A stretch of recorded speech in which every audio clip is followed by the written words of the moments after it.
Okay, fellas, you're probably thinking, oh, he's got to be done with this by now. Well, not quite, but we're getting there. This will be part number 8 of the 12-bolt Posi series that I've been making. What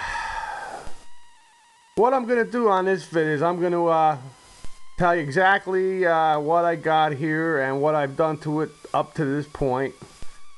And, you know, for some of the people who haven't watched all of the videos. Okay? Alright, so what we've got here is a 1968 12-bolt Posi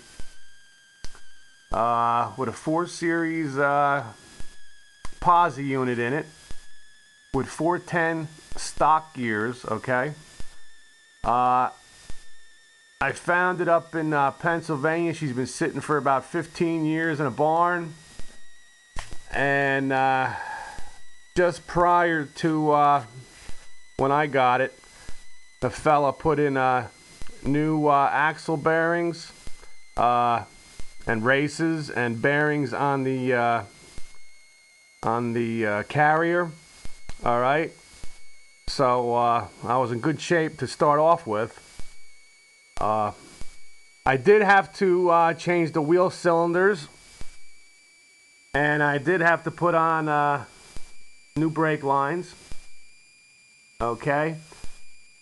The shoes are just about brand new. However, I did break a couple springs in here when I was taking things apart. So I ordered all new hardware for the brakes, you know, the springs and everything. That should be coming. So the wheel cylinders are done. I refurbished these ladder bars. Okay. Right down to the old Lakewood decals that go on them. Painted all the nuts and bolts, and you know, I like to pay attention to detail when I do something up. Now, why I did these, you're probably thinking, oh, you're nuts. Why are you putting these on? You know, you're downstairs in your basement, you know, doing all this work. And what I did was I wanted to mock this up to make sure everything fits proper. Like I said, I'm not done.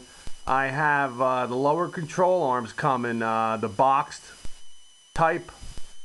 And I want to make sure everything is fitting 100% before the day comes I go to put this in the car. Thank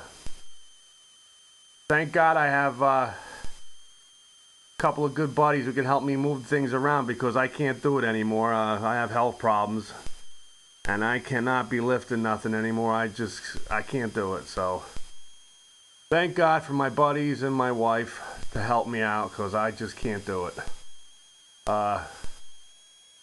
Most of I did all the painting, you know, and then, you know, all the know-how stuff, and, you know, turning wrenches and stuff. But as far as lifting, and I just can't do it.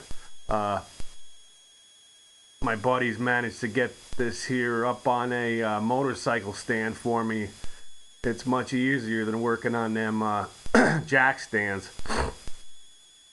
So that's what they did. We can move it around. It's very easy. So like I said, I have the hardware is coming for the brakes and the lower control arms. Also the T that runs, you know, for your brake.